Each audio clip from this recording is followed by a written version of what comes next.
Hello, everybody. Thank you so much for being here for Magic is Real.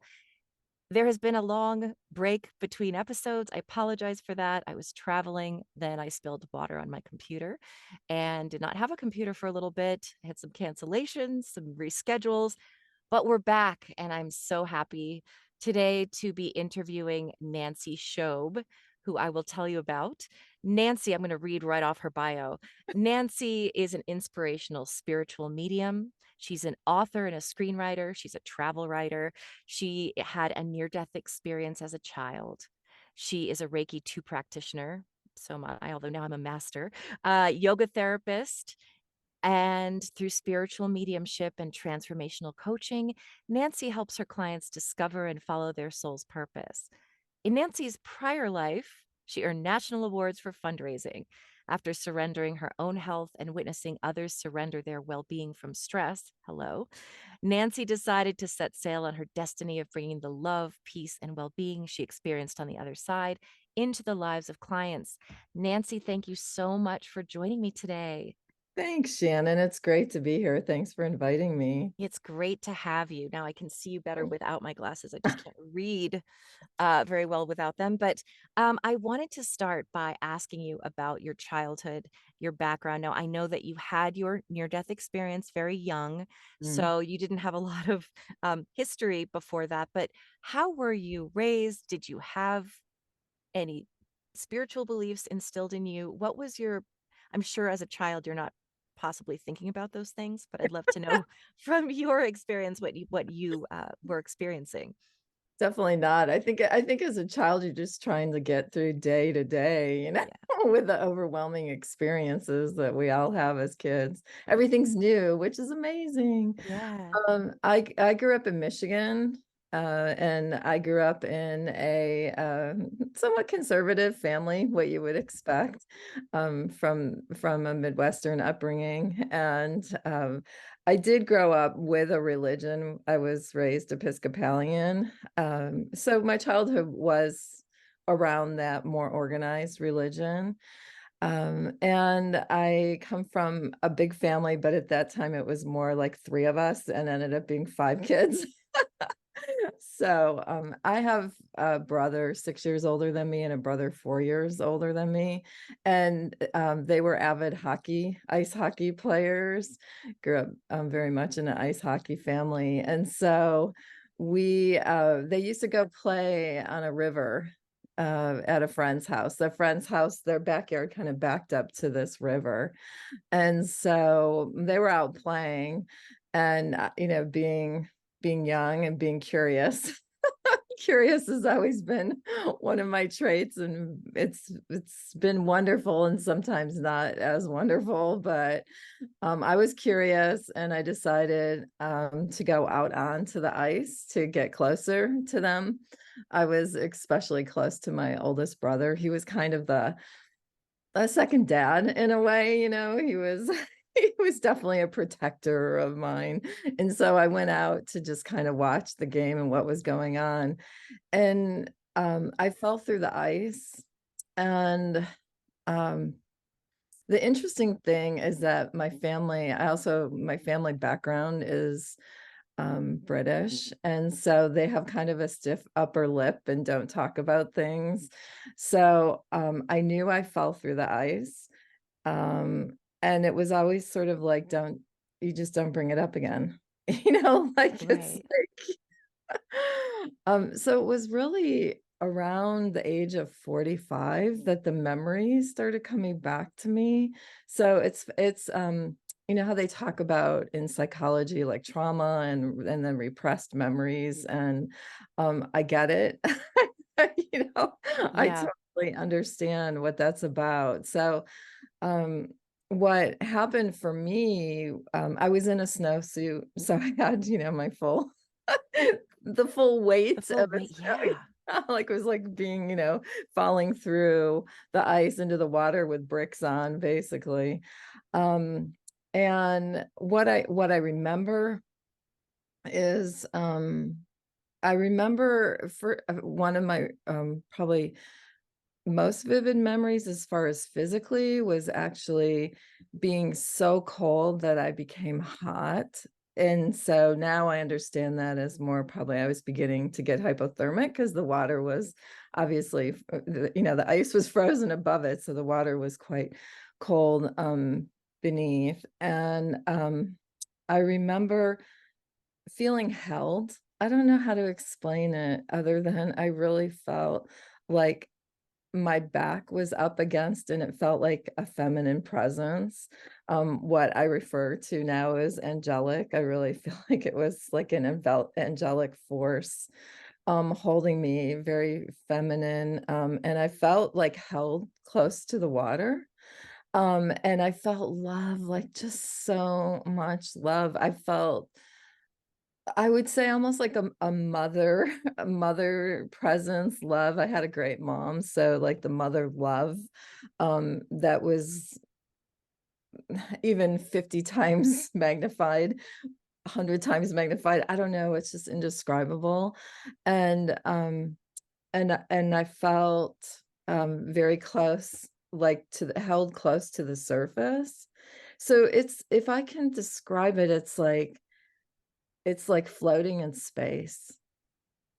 Like, there was this, um, incredible feeling of weightlessness, but also an incredible I just remember gray. I just remember everything being gray, like, the whole world went gray. And then I remember seeing a light, and I have to say to this day, I don't know if it was the crack in the ice that I was seeing the sun come through, or if it was just literally The the light. light. I don't know. I honestly don't know, and I've sat with it in meditation, and I honestly don't, know what it was, but I do then have the image, and I also do photography, and I have the image of um, my brother's hand coming through the ice, and I remember, like, it was black because you have the sun behind it, so it created, like, a black, forefront to his arm, and then I don't know what happened. I have, like, literally no memory of, beyond that, except later I remember, like a few minutes later, I remember climbing up the hill back to the families to where my mom was. And I remember my mom like opening up the screen door because she had told me I could go sit by my brother's, opening up the screen door, like shock in pure shock. And I was like crying hysterically. And then that's really like, and the most truthful version Yeah. I can give of what happened and what for me just there was just so many moments through my life that have come back because of that and I didn't realize like when I was under the water everything was fractured. And, I wrote a article about it one time, and I said that it was like looking through my grandfather's prescription glasses Mhm. when I was a kid. He used to give me his glasses, and I put them on, and everything was all, like, fractured and blurry. And, one time I remember I was visiting my sister, and we were near an Urban Outfitters in a shopping mall, and they had, like, a two-story glass front that was all like it was glass and then fractured glass between it. So it looked, I don't know if that's really how they made it, but that's how it appeared. And I remember I was just sitting there staring. I was outside of this store just staring at this storefront. I think it was an Urban Outfitters. That's how I remember it. And my sister, like for probably 15, 20 minutes, I don't know, it felt like an hour and my sister was inside shopping. When she came out, she goes, "What are you doing?" Like and I'm like, "It's just so mesmerizing to me." And I realized it still gives me the chills like it was, I think for me, it brought back that moment of being under that ice where everything was just fractured. Yeah, I was gonna say that, your near-death experience, while you may not have traveled to the other side completely, or maybe maybe you did, you don't remember.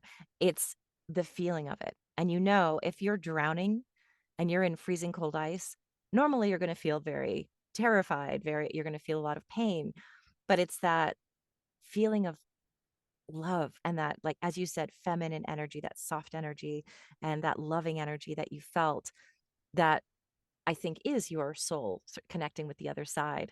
And obviously, you know, when it happens to you, that this isn't just a sensation, there's something else. I am something else, which is interesting because I do want to hear the progression of things. As you said, you started to see glimpses of things where that looks familiar, that feels familiar, and how it all evolved into you realizing that you could communicate with the other side.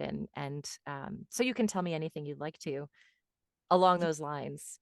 Yeah, well, recently there's a swimming hole that's not too far from my home, and it's through the storms that we had this winter, it's kind of been recreated and it's much bigger and there's rocks underneath.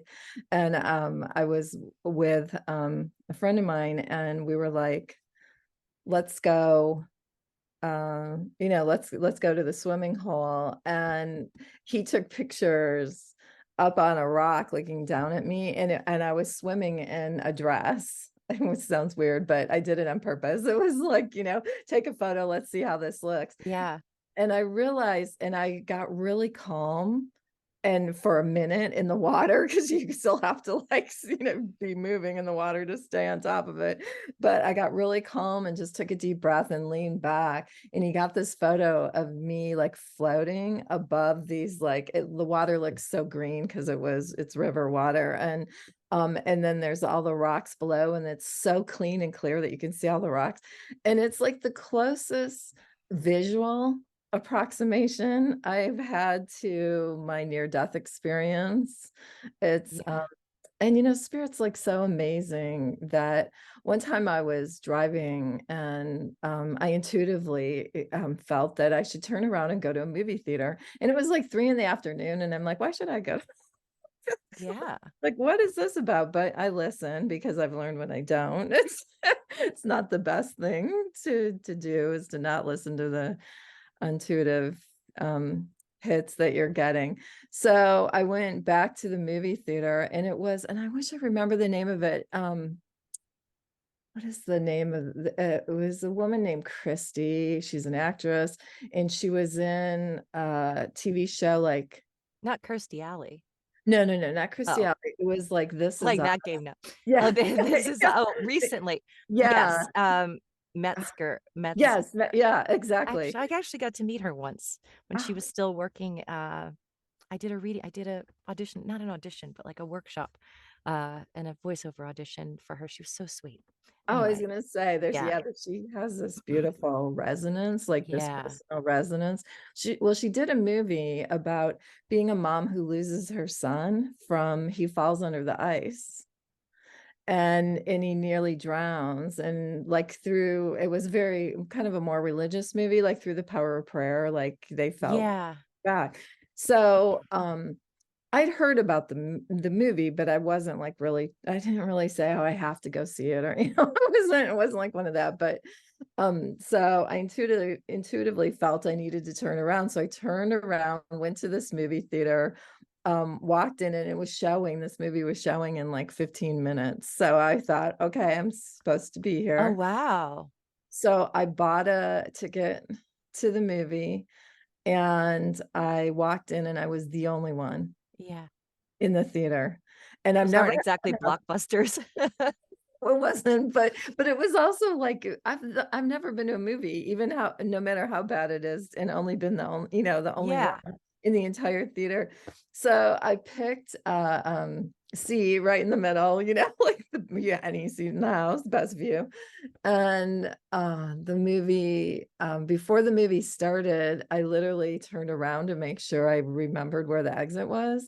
Yeah. And it was funny because I didn't realize this, even though I have my master's in psychology. I've never been a clinical therapist or anything, or a psychologist.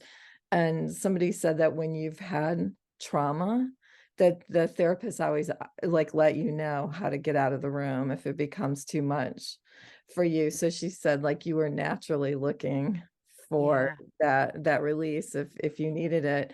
And through the whole movie, I just sobbed. I couldn't stop sobbing, like, from the Wow. beginning of the movie to and I'm not a crier by nature, and I Yeah. was like, "Whoa," and it was like, okay, I was like, it was like It was another piece of the healing. So, like, a near-death experience, like, they're fascinating and oh my god, like, what it opens up for knowing about life beyond and everything, but there is still very much the traumatic element yeah. that goes with it, from a psychological and physical, some people have car accidents and things like that, so, there's both. It's like an interesting duality.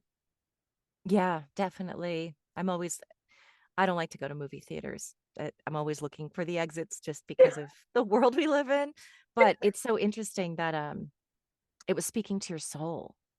Is like you didn't even because you'd probably forgotten, and the spirit, universe, God, whatever was like, Remember, remember," and trying to give you sort of easy ways to remember. Did you Yeah. know at that time? I mean, I know that you understood that there was some healing that needed to be done, but did you understand what was your understanding of that experience at the At time? the movie theater, Yeah. well, I think because it had such a spiritual, religious context, I think Yeah. there was that emphasis for me as well, like, and I do believe this, I do believe miracles happen. Yeah. I do believe in the power of prayer. So, Yeah. I don't know, even though I was raised religious, I don't know if that really sunk in. Right, and actually after your near-death experience, I know you didn't remember it, but just in general, were you a spiritual person or a religious person up Um, until the movie theater incident? yeah, my goodness, yeah. In fact, I've when I look back, it's so much easier to look back than look forward for sure. Yeah. A lot of people, when I look back, like in college, I went to the different churches and synagogues to hear the sermons. I all I wanted to do was hear the sermons, so I went to all different religions, just to hear what, the minister or the rabbi or whatever had to say. So it was like a little mini encapsulated spiritual journey Yeah. for me during a very busy time in my life. And gosh, there's just so many times when I've been in search of more information. I mean, I remember the first when I moved to California, I was in Cardiff by the sea, and Yeah. there's a little bookstore just north of it in a town called Lucadia. And I don't the bookstore's not there, but the restaurant still is. And I went downstairs and I went in the bookstore and it was a spiritual bookstore. Ah. And it was like I was like 23 years old, and it was like it was like Candyland, you know? Mhm. I It was love a spiritual bookstore. and I had never experienced that before, so it was Right. like, "Whoa," and so I bought like 4 books or something, it was just, so there yeah, it's been, I think, once you've had an experience like this, you're just on a life journey. I mean, even if you haven't had an experience, you can be on a life Yeah. journey, but for sure, definitely threw me into a journey of seeking. Yeah. Yeah, let's talk about that. I'd love to know about your journey into mediumship. Yeah, that was that's wild. So I've always had dreams, even when I was young. And I don't know if it was because of the near death experience. Most people come back from near death experiences with heightened intuitive abilities. Because in hindsight, my mom was very intuitive, but wouldn't have called it mediumship. Or at the time, like I remember somebody walked in the house and she's like, she's with the wrong person. She should be dating this other guy, and she ended up with the other guy, this guy, it was just Yeah. my mom and we used to get so annoyed with her because it came off as being sort of knowing everything. And now I realize how intuitive she She was. did know everything. She He did. And I have had cousins since come out and tell me about dreams, intuitive dreams they've had and stuff. So I realize it runs in the family for Mhm. sure. So I would say for me, there was definitely a predisposition toward it, but I would say that my near-death experience really like heightened it and probably gave me the courage to really Yeah. go forward. And I think when you have a near-death experience too, you tend to realize that some of the other things in life don't matter. Mhm. And the little things that everyone gets caught up in, that we all get caught up in. I mean, I can still get caught up in them too, but not as much because it's like, wow, there's like this bigger love. Yeah. There's this bigger picture. There's so much more that I would call important than the little, like, "Oh my gosh, I lost my train ticket," or something, Yeah. something like Yeah. that. It's like you'll find another, I spilled water on my computer, guys. It's a $2,600 mistake, and I told myself, "You know what? And I didn't have a computer for a week, and then I just looked at what's going on in the world right now and was like, honestly, that's fine. I'll take that. If that's my worst day, I'll take it." Yeah, and who knows why you were meant to have the new Yeah. computer. And I have the resources to get myself another computer, even if it's a strain. There's a way to do it. And so I have to count my blessings for that. If that is my biggest problem of the week, I'm just gonna relax about it.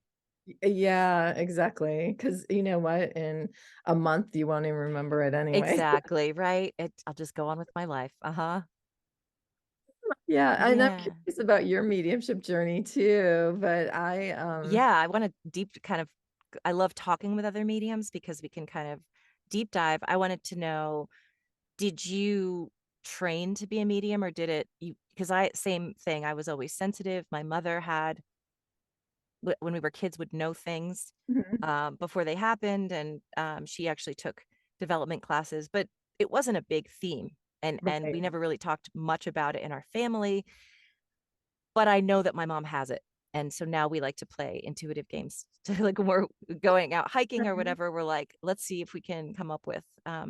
We went hiking one day, and my mom's like, let's see if we can pick up any spirit, and she gave a name. I forget what it was, like, you know, this. She gave a name, and then she said, let's see if we can validate that. So we walked around and we found a plaque with all the names, and that was one of the names on the What? plaque, and stuff like that. But yeah, did you Fun. decide to be a medium? Did it happen all of a sudden? Did you start hearing voices? How did it happen for you? Well, I'm a little bit of a toe in the water type of girl. I Yeah, like adventure, but I like safe adventure is how I would put it. So, Spirit was very kind and brought it to me on an easy nice. trajectory. It was like, we'll start with dreams. Uh-huh. So Yeah.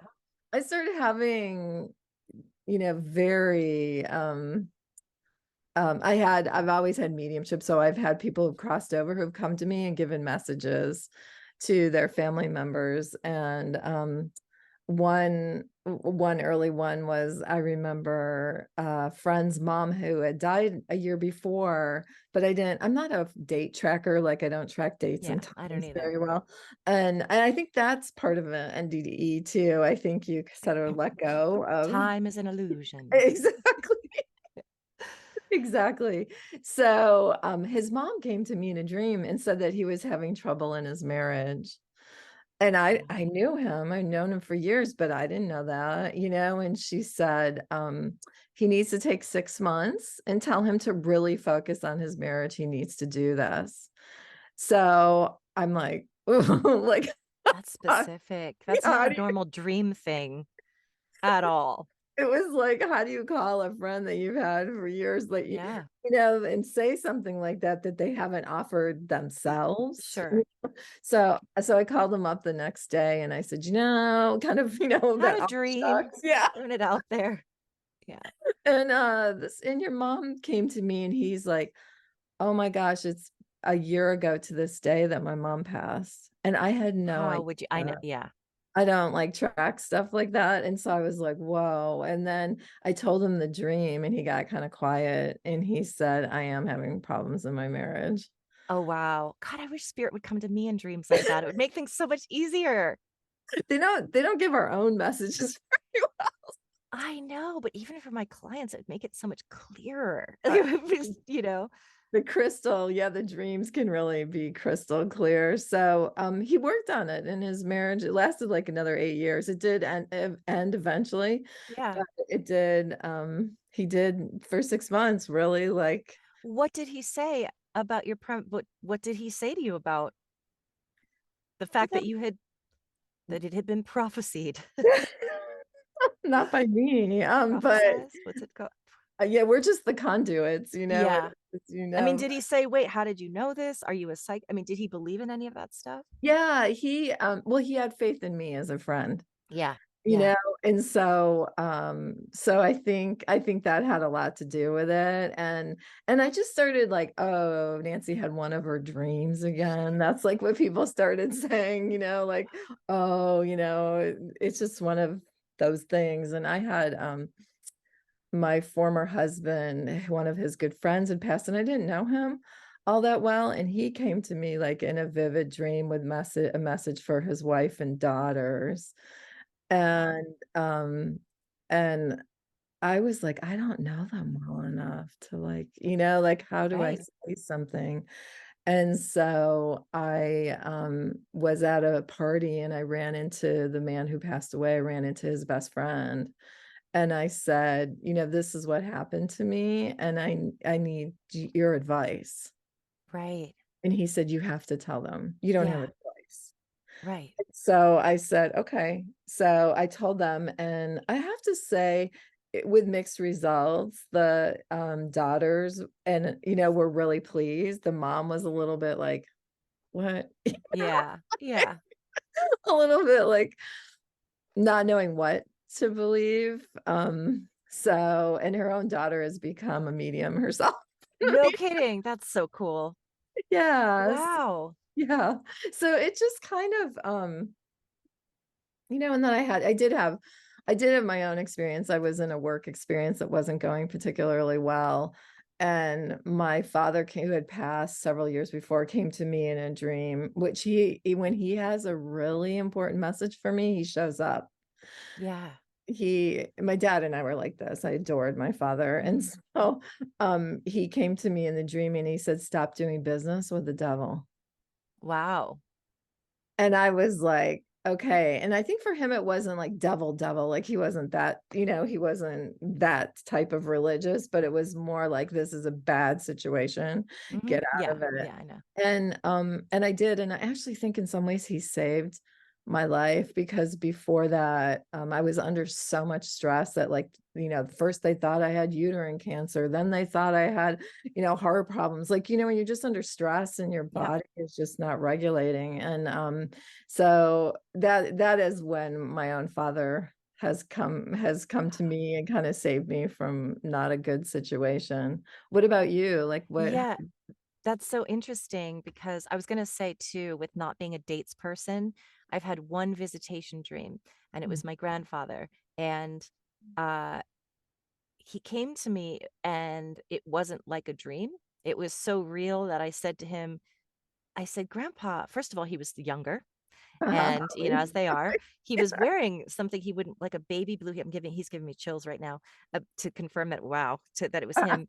A baby blue sweater that was like cashmere, which wasn't really something he would wear, but he looked so young, and I hugged him and I said, "Grandpa, I miss you," and I said, "You look so beautiful," and then I said I'm getting chills again. And I said, I can see every pore on your face.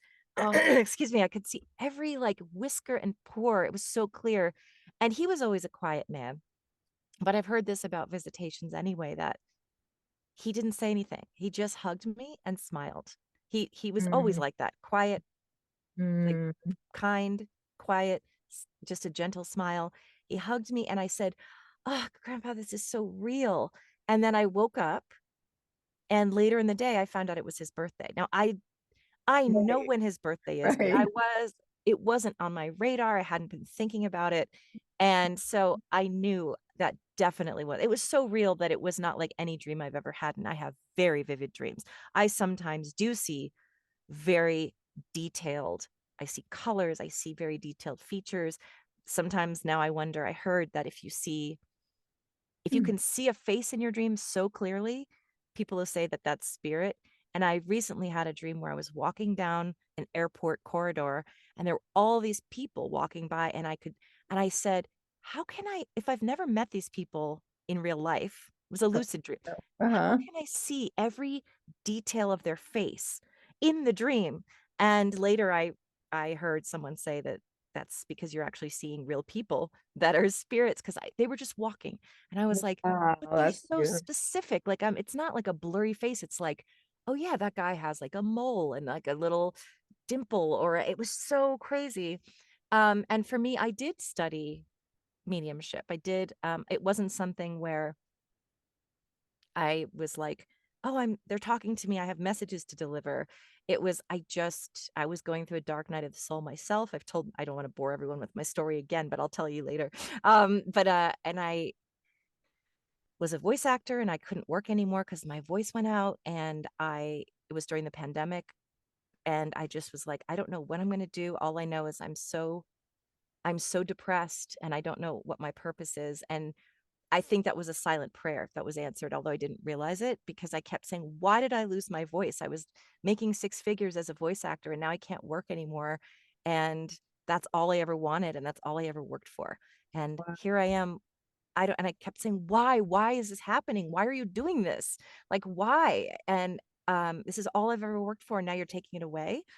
And I wasn't necessarily that spiritual, but I had done a 12-step program. So I had faith in a higher power. Right. And that's when I just started deep diving into reading books by mediums. I don't know why. It was more of, I think, an answer to a prayer, and then studied with some celebrity mediums and some local mediums that are great. And It, literally was obsessed with it and just practiced 2 times a week, gave free readings for about 2 years, uh, meditated not every day, but yoga, meditation.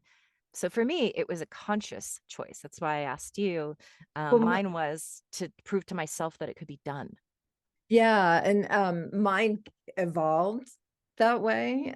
So it's fascinating too. I mean, it's similar and slightly different in that I was a fundraiser, and then and I still do some fundraising, and I also was a travel writer for like 10 years, and I Oh, it's love amazing. that. Yeah. That was My so dream job. Yeah. yeah, it was so much fun. And then the economy, the 2008 crash Yep. sort of affected that. So we had recently lost a family friend, and he was 30 years old, and a medium by the name of Mavis Patilla, who, Oh, yeah, came to town. no way. Oh, Yeah, that's and awesome. so I'm like, I have to go um to this, and I brought a friend, and the friend and I had been in like a intuitive building class, Yeah. so yeah, the search had already begun in that more more specific understanding of mediumship. And Mavis brought through our family friend who had only passed a week before, Wow. and she had very specific, like including a phone number, and so I was like literally Wow. That's incredible. yeah, like I Did literally she like have the whole phone number or the last four? I'm so curious as a medium. yeah, How did she do that? I don't know, she just said She was amazing. these, I think it was like the last four numbers, because she said these numbers of a phone number are very important to him. Anyways, so um so Mavis was up there in front of like 100 people, and I always say she pointed her mighty Mavis finger at me and said, and you're a medium, and you better get the courage to stand up and do your work. Wow. Oh And I my was God. like, and my girlfriend was seated next to me. She goes, you just got called out. Yep. Wow. I got chills.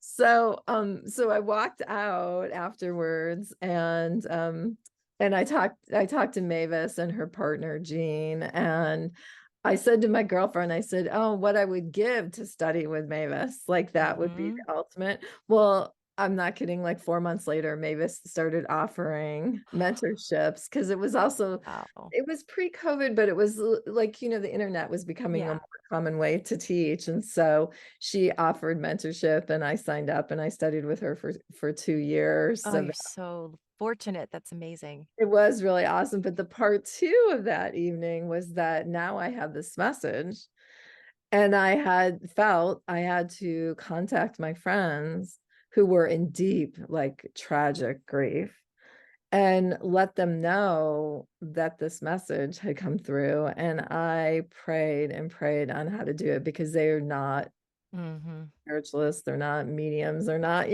Yeah. really wonderful people. I adore them, but no spiritual leanings as far as I knew at all. So I actually had the father's email and I felt spirit really told me to give him the option of Yeah. whether or not he wants to receive it, because you just never should. I don't believe in my that you should never shove a message down someone's throat. You don't tap them on the shoulder and say, No. this is what's, because some people just aren't, people are at different psychological availabilities for things. And Sure. so I wrote him and I said, I know you're in your deepest grief right now. And I said, um, and I talked about that for a little bit in the email. And then I said, what you don't know about me, because he had known me in a professional Oh, standard okay. way, but I said, professional meaning fundraising, but he didn't know me in another way. And I said, what you don't know about me is blah, blah, blah. I am, I have had many moments where I've had people come to me, but I was at this spiritualist church in town and heard Mavis Patilla, and I gave him the link to our website and I said, and your son came through, and I said, and I'm just wondering, would you like to receive a message from Oh, him? so beautifully. That was perfect the way you worded Yeah. that. I felt really like it was so beautiful the way spirit I felt directed me on this. And then I Yeah. just said, if you're not ready, I will keep the message forever in my desk. And I said, Oh, and perfect. it can be 5 years from now, 10 years from now, or never, but I will keep the message. And I said, I felt I needed to tell you that, Yeah. you know, and part of it was he didn't like the picture they were choosing for his memorial. And so I said, there is one part that I would consider more urgent, but only Hmm. if you feel you're ready Yeah. for it. Yeah. So he wrote me back. It took him about 24 hours. And then he wrote me back and said, please send the message. Oh, And so I just wrote it out and sent it to him. And I never, oh, and then he said, we're changing the photo. And then okay. I never heard anything again, like it was He like, he took it. He he received it. He just had to process that, I yeah, think. He's yeah. like, I don't believe in this stuff, but I'm going to, Yeah. but he believed you enough to do that. He could have, so there was enough evidence in that message, which is why we're called evidential mediums, which is we bring forth evidence that it's them, because anybody can say, your mother's here and she says she loves you. And she's proud of you. Yeah, and she's proud of you. Well, if you look at a person, I mean, sometimes you don't know, but you look at a person's age, their mom's probably in spirit, maybe by now, not Right. necessarily. And yeah, she probably, even if she was a terrible mother, she probably loved her kid. So it can't go wrong there. But it's when, for me, spirit brings in an extra thing, because I'm like, I had that recently. Okay, grandma's here. She says she loves you. And I was like, Grandma, that's not going to fly. Like, Yeah, that's I'm like, I need more. I said, Grandma, she says she loves you, and she's showing me a lace tablecloth. And she said that's the one thing of hers that I got when she died. It was her lace tablecloth. So she had to show me chills. She had to show me first so that I know it's coming from her. Like, say it, but deliver it with this message. So it's like a that's signature, sort of like a signature, or oh, this woman's really funny. She's got a good sense of humor. She's uh, you know, got really rosy cheeks. That it's like that kind of thing where you have to bring them to life. And so I'd love to hear, once how soon did you actually start giving readings? well, I started giving because this is, I I don't mean, sit down readings as opposed to. Yeah. Random. I started giving readings, pretty soon. Well, Mavis pushed. I would say Mavis is now deceased for anyone who's listening who doesn't know her, unfortunately. But she kind of she pushed like you have to do X amount of readings a week. And I remember at one point a woman asked, I was doing readings in my house, so it was pre-COVID, and a woman asked me, she was one of my very first readings, and she said, may I have a reading with you? I looked you up on your website and I saw you're a medium. May I have a reading? So I said, absolutely. Made an appointment. She came over, sat in my living room. She had her arms like this. Yep. And Oh, oh, and that I'm like, makes me nervous. and I'm like, okay. And then she said, which isn't the normal mediumship reading. Usually you give what you're getting, but she said, there's only one thing I want to know, which is also like, oh no, Oh, yeah. we're, Great. we're in for it. And she said, how did my mother-in-law die? That's And all she wanted.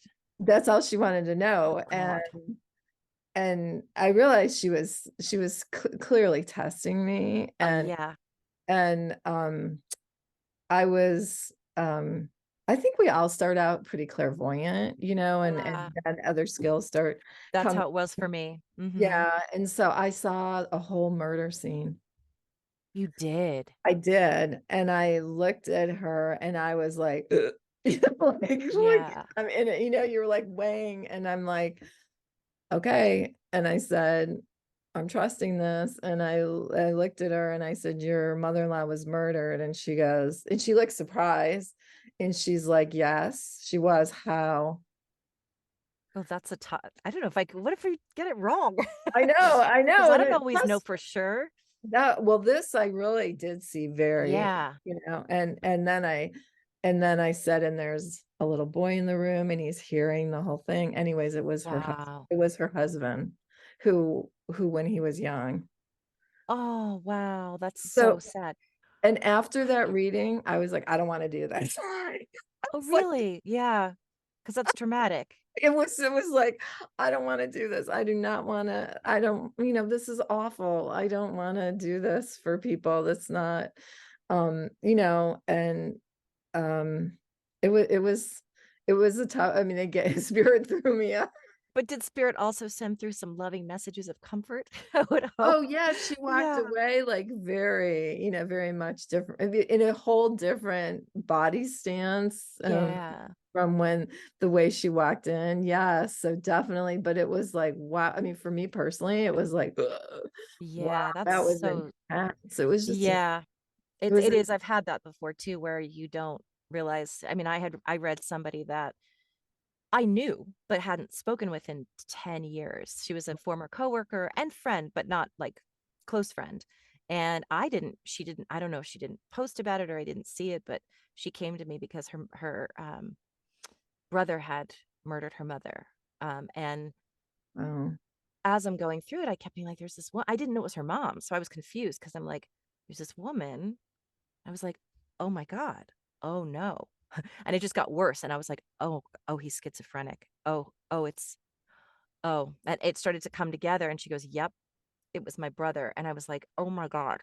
But she did come through with such beautiful messages, interestingly, about, and this is, I think, a testament to how spirit is pure love and how the things that happen here, obviously, like right, what's happening right now in the world, if you're watching this later, Israel, and it's horrific, and things that are happening here are just so horrific, and yet the soul still has this ability to forgive on the other side in a way that's, it surpasses everything. And all her mother was worried about was her son. I could see that he was in prison. I could see that he didn't belong there because he was sick. I could see that she said, I'm with him every day. Like she was more concerned about her own, the person who took her life. All she wanted to say was, please try to forgive him. He didn't know what he was doing. Please, he shouldn't be in prison. He needs help. And she said, I'm helping him to heal from the other side. That was, I could wow. just see. And I said, I obviously don't want to be insensitive and say, just forgive him, because that's very, very, very difficult to do. But I said, she's imploring you to try to find some kind of peace in order to have compassion for him because he really, it wasn't him, you know, and it was one of, but it was very emotional, very difficult. And yet, thank God you kept going because that's what people need is we kind of take the hit. I mean, I don't want to say we do because they really are the ones in deep grief, but yeah, we There. have to Right. put ourselves there and but it's for such a good cause. What do you say about that? Yeah, 100%. I mean, I always feel we're not given we're not given something unless we're supposed to show up and be there Yeah. for it. So sometimes it's like as a friend of mine who's kind of a spiritual mentor, he's 80 and he always says, "Buck up, cupcake." Yeah. Like if I call him and say I'm sort of worried about this or whatever, he'll say, "Buck up, cupcake." It's being Yeah. brought to you for a reason. So I agree with that. And I think, there's there's a lot of people doing our work. So I feel we're Yeah. directed for a reason. So Yeah. With on that note, do you do anything like grounding or cleansing or because I don't. I kind of just do the reading and go on. And I know some people, and maybe it does stick to me. I don't know, but I don't necessarily know if I carry it with me or not. What's your experience with that? yeah, I'm not a like bad woo-woo person. Yeah, yeah, I'm not I'm either. like when I first, for me personally, when I first started doing readings, I'd light a candle. Like it Hmm. was ritual for me. And for me, it was like being the shop owner and hanging the shop sign out that says Yeah. I'm open. Yep. You can come through. What I have asked spirit is like when I'm doing a reading or if there's an emergency, please bring the information through. If not, let me live my life here because Yeah. I wanna live life too in not completely altered state all the time. So Sure. And I'm and the same. yeah, so I really feel that that's been honored. And that's how I work. So it used to be like I'd light a candle or once in a I still sage my house sometimes, Yeah. not every day or anything, but or Palo Santo or whatever, rose water, I do all of it. Um, but I don't yeah, I don't feel that there's anything bad with spirit coming through. So I I don't don't either. yeah, I think it's beautiful and I think it's loving and I think it's tender and I think it's necessary and um it can the messages can change people's lives, can be such a source of healing and I just think yeah, I Yeah. just don't I just don't even want to attract to anything other than just beauty and love. Same. So Yeah. I don't worry about getting possessed or anything like that. I've been in places that are, you know what, I've been in like one of the most haunted places in the world, in like in Virginia, where I used to go to this Civil War museum that has a lot of dark history, mm, stay there at night and stuff like that. But I never felt like, oh, something's coming home with me. I think because I don't know, maybe it's because I just don't, yeah. I don't know if I don't know if I don't believe in it or if I just think that if you're in the light, you're sort of protected. And Yeah, then, yeah, I believe that. I do believe that we are I mean, I believe also we're working to not attract, certain things. exactly. We're doing a Exactly. lot of light work all the time. And I'm All not the saying we're impervious to the darkness, obviously, but we still live in this dense world. And just for, I don't know, just what's your sort of take on how we're able to do this in the first place? What's happening? What's the mechanism? What are we made of? Whatever you want to speak to about what's your philosophy or belief system based on what you've experienced? Like, how do you think this all works? What are we? Where do we come from? where where do we come from? Yeah, and how can we still talk to people that are quote unquote dead? Because they're not dead. Well, I'm probably way out there in my beliefs. I mean, I believe that multi-dimensions are all happening at once and that Me we can too. literally like call things in from other dimensions. Me Um, too. yeah, I believe in interplanetary So do things. I. So do I. I've seen one and that's how I believe in it. Yeah, Yeah. Yeah, so I'm, why some people are more intuitive than others, I don't know. I think that, there's some scientific I'm also come from family of scientists and engineers, so I Yep. have that like rigid Yeah. part, wanting to learn. Like I'm a little skeptical about everything, I'll just put it that way. Um, and some scientists now are saying that research showing that people who have had childhood trauma often end up with being more intuitive, and they think that it's like alerting a different part of your brain that some people don't need Yep. to alert. Some people are also saying it's like due to neurodiversity, which I could see and Hmm. could definitely see, with people who are like who have more, are on the autism scale or whatever. A lot of them Yeah. are extremely intuitive. So, I don't know. It's kind of like one of if those great mysteries of life that will continue to unfold. You know, I Yeah. um I think I think everyone has it in them. It's I do it's too. it's just how much you pay attention to it and how much you're driven to open it up or listen to it. I mean, I know great successful people who tap into their intuition for their ideas for their companies and stuff, so Hmm. it's not just a spiritually driven, it can be very much for business or whatever as well. But I think we're definitely getting more intuitive. I think as we keep as we move into the new dimension, and we are, I think, already well into it. I think that it's just we're gonna become more and more intuitive. I think you look at the kids nowadays and it's like, whoa, Yeah, I mean, and that's part of the thing is I think we are all born this way, but we lose it through our conditioning. conditioning because we, you and I live in a very industrialized society, a very technological society where everything's handed to us. I don't even have to, I mean, I should. I use a GPS to navigate my way through. So I don't have this really strong sense of direction.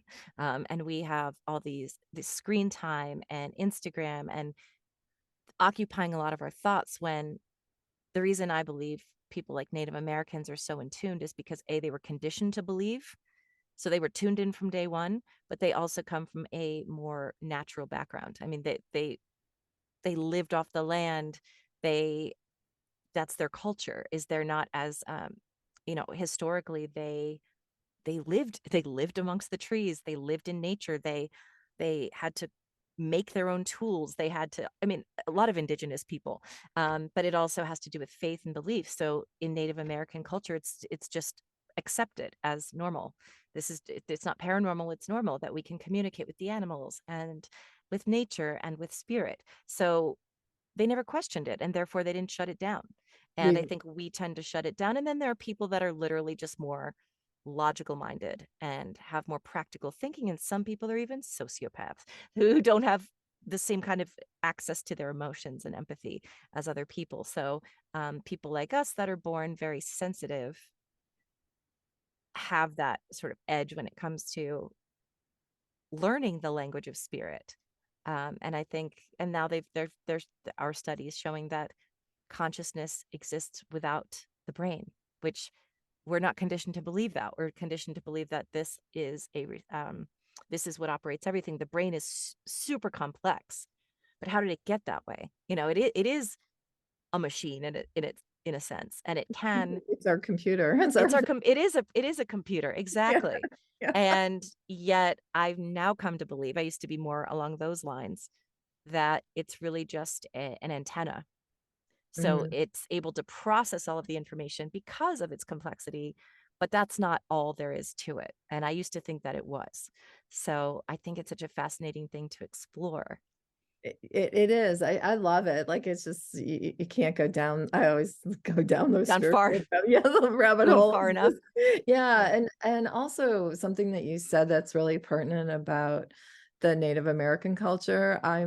Everyone says like I look like Martha Stewart, but Yeah. that I have this most like rebellious like side to me. And Yeah.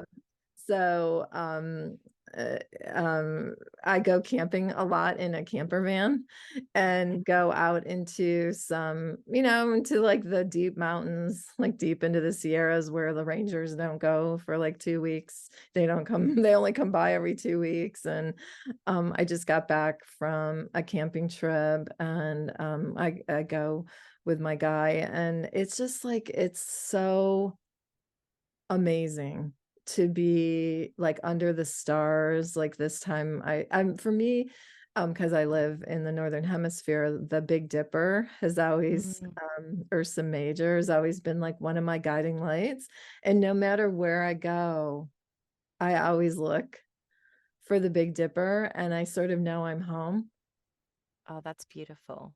So I Yep. never, because I have this weird, and I don't know where this comes from, but I always have this weird um feeling of not really knowing where I am when I'm out in the woods, like Yeah. like you can feel, and I think that's what stops people from going in nature because they have this fear of like I'm gonna get lost or whatever. Hmm. But if you look at the stars, they really do guide you. And so for me, the bear is a totem of mine, but Ursa Hmm. Major has just always been like there's the constellation. I'm all's good. That's beautiful. I could talk with you for hours and hours and hours, so I know that we will off off camera, because I want to deep dive about so many things with you, and we're not too far away. I'm in Arizona, but near Sedona, so Oh, you know, beautiful country. oh, I'm in the mountains now, and everything you said, yes, I moved from LA, 25 years in LA, to the high desert, to the mountains. And when I look up at night, it's just stars, like bright crystal, no smog in sight. And it's just magical. And that's why I like to live here and then spend half Mhm. my time in LA and half my time here.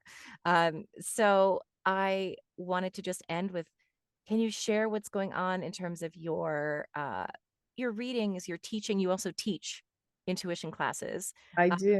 do you have anything coming up that you want to share, or just kind of share what services you offer?